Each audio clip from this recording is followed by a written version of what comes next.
এক নম্বরে মদ, 2 নম্বরে জিনা, 3 নম্বরে নাচানাচি, 4 নম্বরে আজে বাজে গান। জোরে বলেন ঠিক কিনা?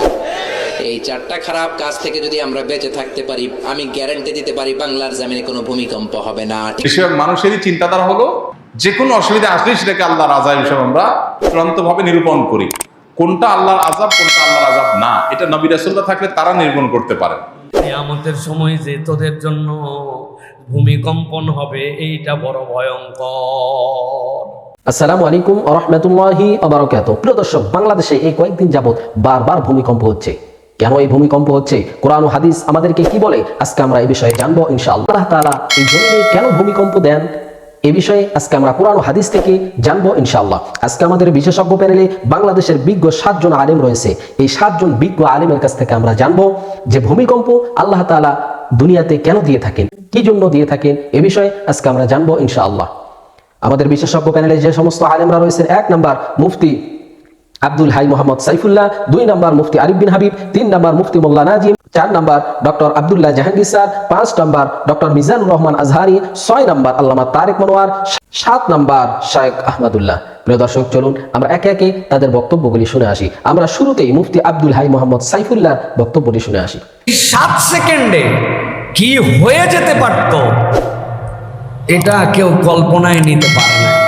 এর থেকে কম সেকেন্ডে দুনিয়ায় কি হয়েছে সেইটার নজির আমাদের সামনে আসে। মানুষজন লাফ দিয়ে নেমে 10 তলা 12 তলার থেকে নিচে নামছে। আমি জানলায় দাঁড়ায় দেখছি আর কাঁদছিলাম যে যেই মানুষ নিচে নামতেছে, এত দূর পর্যন্ত নামার তো সময় আসার কথা না।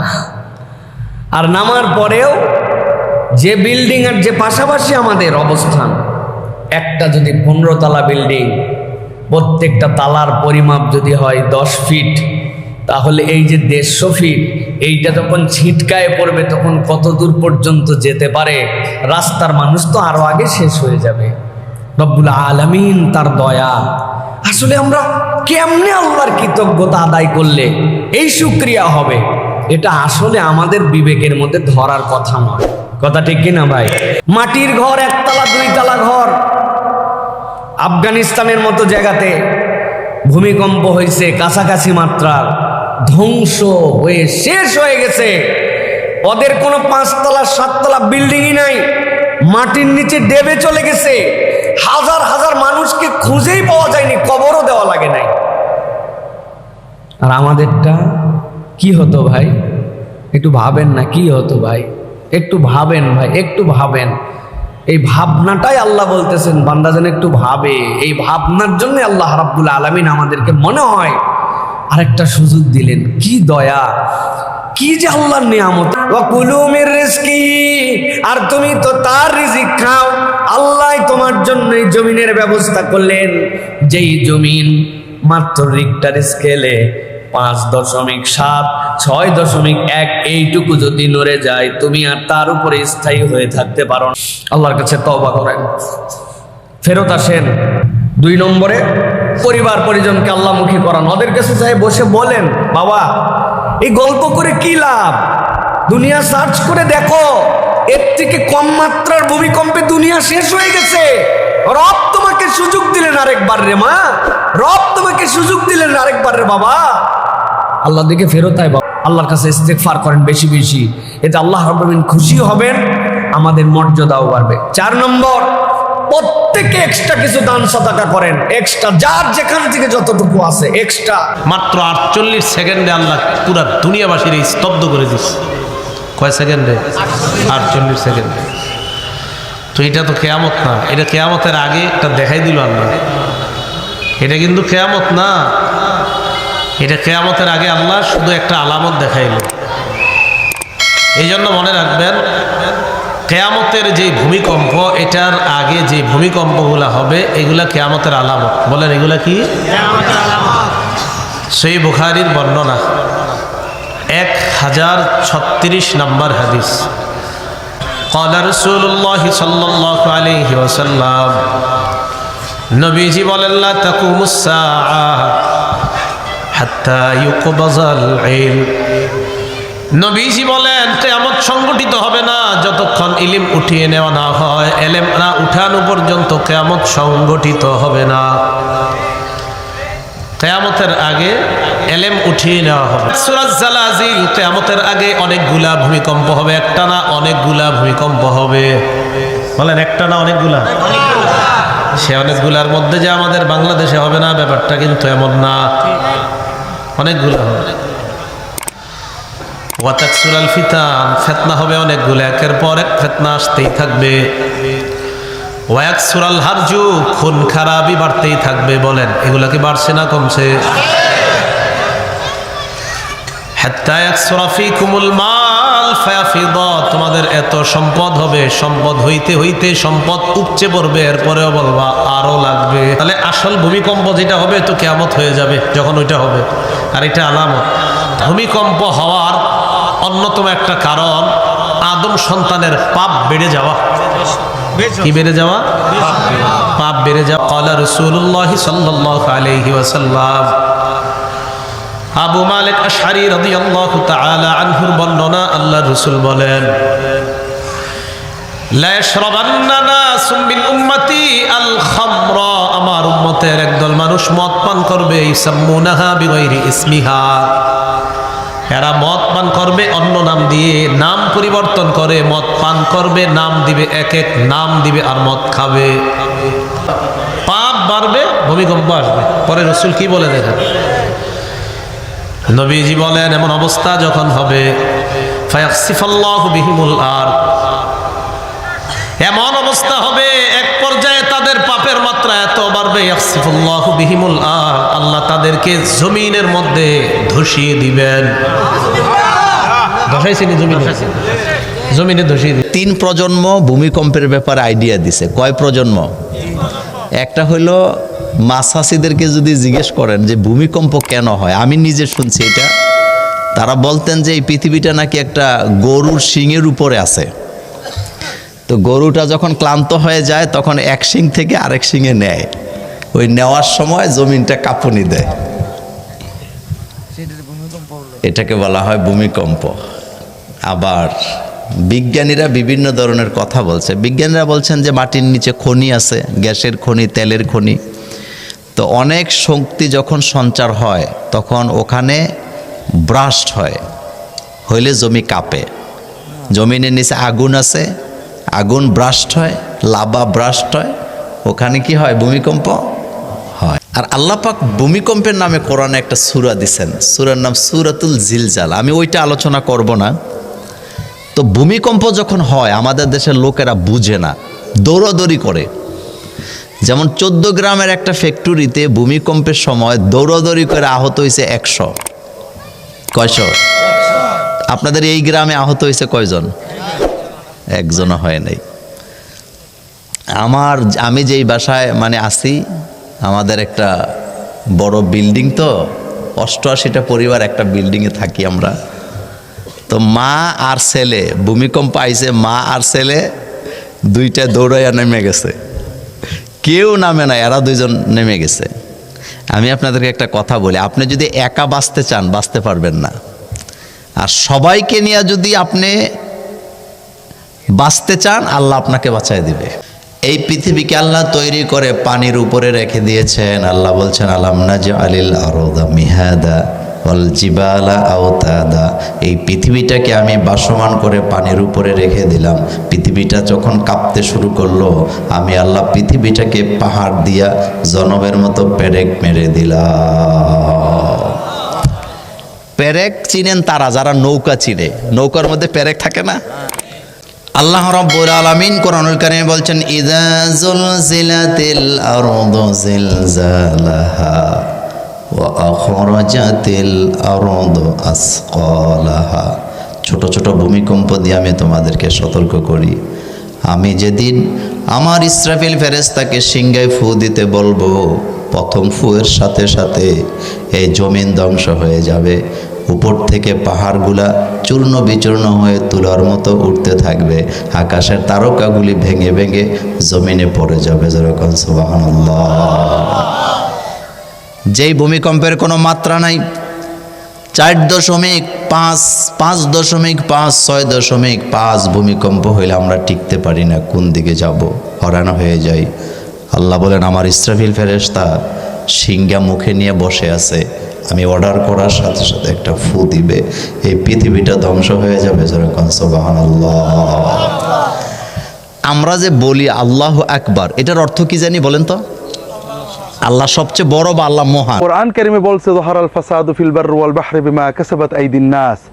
যত প্রাকৃতিক বিপর্যয়, সেটা ভূমিকম্প হোক, জলোচ্ছ্বাস হোক, যা কিছু হোক না কেন, এছাড়া অন্য যত রকমের বিপর্যয়, এগুলো হয়, আল্লাহ কোরআনে খুব সুস্পষ্ট বলছেন, বিমা কাসাবাত আইদিন নাস। মানুষ যে কর্ম করে, এই কর্মের কারণেই হয়। এটা মানুষের অর্জিত। বিপর্যয় হবে, কোথায় হবে, কোন সময় হবে, ভূমিকম্পটা ঠিক কোন জায়গায় যেয়ে হবে, কারা কারা ক্ষতিগ্রস্ত হবে, ওই গ্রামের অনেক মানুষ বেঁচে গিয়েছেন, আবার অনেক মানুষ যারা ওই এলাকার নয় তারা ওর ধ্বংসের ভিতরে পড়ে গিয়েছেন। কাজেই কে ভূমিকম্পে পড়বেন, কার কোথায় ভূমিকম্প, এটা আল্লাহ তাআলা নিয়ন্ত্রণ করেন। আর এর কারণ হিসেবে আল্লাহ তাআলা কোরআন করে প্রথম যেটা বলেছেন সেটা হলো যে মানুষের কর্ম। এখন প্রশ্ন হলো কি কর্ম? আল্লাহ তাআলা কোরআন কারিমে বিভিন্ন জাতির উদাহরণ দিয়েছেন।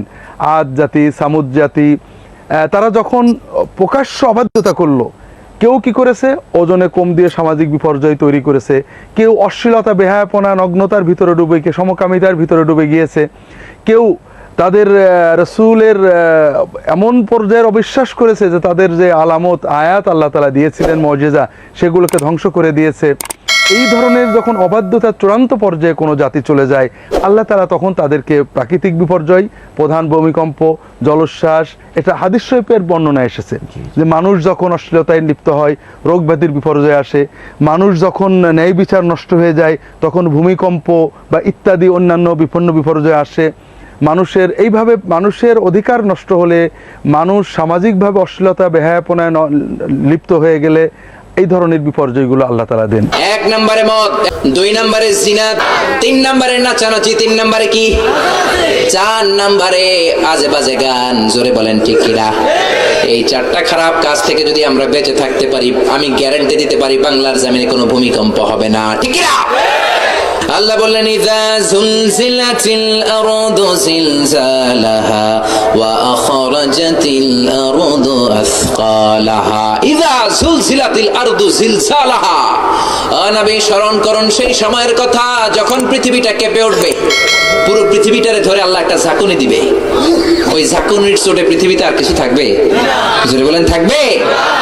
বিজ্ঞানীরা বলে, বিষ্ণু হইতে বললেন 4টা কারণে আল্লাহ আযাব আর গজব হিসেবে ভূমিকম্প পাঠায়।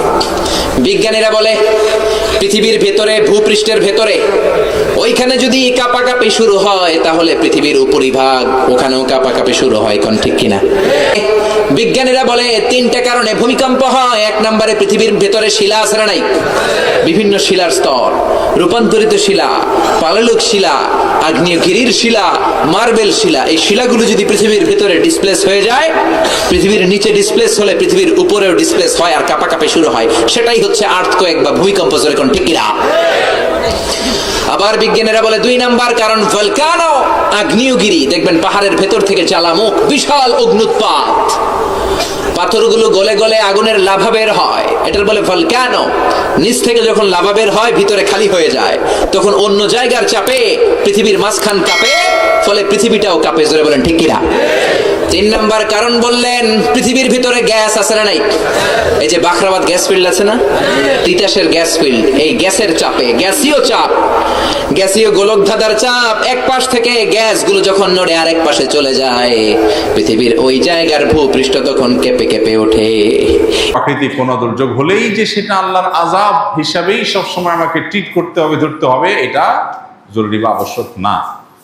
আমাদের বেশিরভাগ মানুষেরই চিন্তাধারা হলো যে কোনো অসুবিধা আসলেই সেটাকে আল্লাহর আযাব হিসাবে আমরা চূড়ান্তভাবে নিরূপণ করি। কোনটা আল্লাহর আযাব, কোনটা আল্লাহর আযাব না, এটা নবী রাসূলরা থাকে তারা নিরূপণ করতে পারে। যে কোনো বিপদ আপদ, যে কোনো মুসিবত আল্লাহর পক্ষ থেকে পরীক্ষা হতে পারে, আবার আযাব হতেও পারে। এখন কোনটা আযাব, কোনটা আল্লাহর পক্ষ থেকে পরীক্ষা, কোনটা আল্লাহ কি জন্য করেছেন সেটা তো আমি জানি না। হতে পারে তার এই বিপদটা পরীক্ষা স্বরূপ, হতে পারে তার এই বিপদটা তার কোনো পাপের ফসল, কিন্তু আমি বলে দিতে পারি না চূড়ান্তভাবে যে এটা পাপের ফসল অবশ্যই।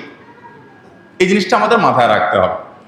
অনেক সময় দেখা যায় সমাজে একজন মানুষ বিপদে পড়ছে, তখন আমরা ধরে নিই যে নিশ্চয়ই কোনো খারাপ কাজ করছে, নাহলে বিপদ হলো কেন।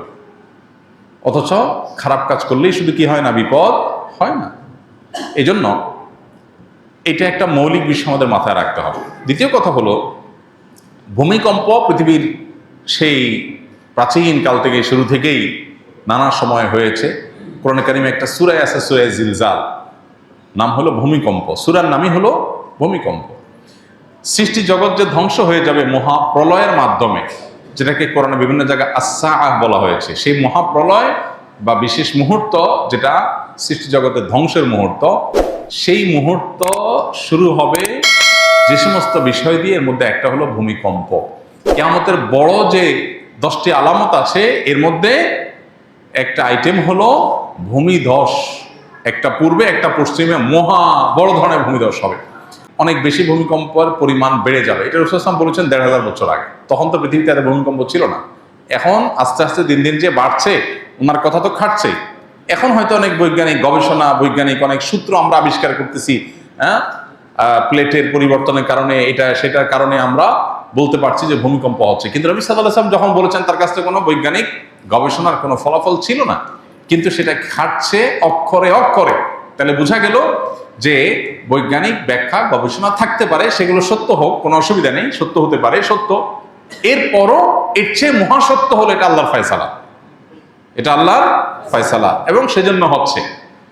বৈজ্ঞানিক যোগ বিয়োগ ব্যর্থ হয়ে যেতে পারে, ভুল প্রমাণ হয়ে যেতে পারে, আল্লাহর ফয়সালা ভুল হওয়ার কোনো সুযোগ নাই। আল্লাহ তাআলা যে নিদর্শন নাজিল করেন, সেই নিদর্শনটা মানুষকে সতর্ক করবার জন্য নাজিল করেন। অতএব আমাদেরকে সতর্ক হতে হবে, এবং এই সমস্ত ভূমিকম্প আমাদেরকে সতর্ক করে যে আমরা যে কোনো মুহূর্তে দুনিয়া থেকে চলে যেতে পারি। বিধায় আমাকে প্রস্তুত থাকতে হবে সবসময়। তওবা, ইস্তেগফার, আল্লাহর দিকে রুজু হওয়ার জন্য কোনো অপেক্ষা নয়। এখনই এই মুহূর্তে আমার তওবা করে ফেলতে হবে, হতে পারে এর পরের মুহূর্তে আমি আর সুযোগ পাবো না।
প্রিয় দর্শক, এতক্ষণ আমরা শুনছিলাম বাংলাদেশের বিজ্ঞ 7 জন আলেমের কাছ থেকে যে ভূমিকম্প জমিনে কেন হয়, ভূমিকম্প জমিনে আল্লাহ তাআলা কেন দিয়ে থাকেন। এই যে বারবার আমাদের বাংলাদেশে ঢাকা সহ বিভিন্ন এলাকায় এই কয়েকদিনের ব্যবধানে বেশ কয়েকবার ভূমিকম্প হয়েছে, সে উচ্চ মাত্রা। কেনই বা এই ভূমিকম্প হচ্ছে, ইসলাম কি বলে আমাদেরকে, আমরা এতক্ষণ শুনছিলাম বিজ্ঞ আলেমদের কাছ থেকে। প্রিয় দর্শক, বিজ্ঞ আলেমরা এখানে কথা বলেছেন যে আসলে এই জমিনে কোন কোন পাপগুলি বেড়ে গেলে আল্লাহ তাআলা জমিনে ভূমিকম্প, ভূমিধস দিয়ে থাকেন। আল্লাহ তাআলার কাছে আমরা সর্বোপরি দোয়া করব, আল্লাহ তাআলা আমাদের সবাইকে যেন এই পাপ কাজগুলি থেকে দূরে থাকার তৌফিক দান করেন। আল্লাহ তাআলা আমাদের সবাইকে যেন সকল প্রকার বিপদ মুসিবত থেকে, ভূমিকম্প, ভূমিধস থেকে আমাদেরকে যেন হেফাজত করেন। আল্লাহ তাআলা আমাদের সবাইকে যেন কোরআন সুন্নাহর উপরে জীবনের পথ চলার তৌফিক দান করেন।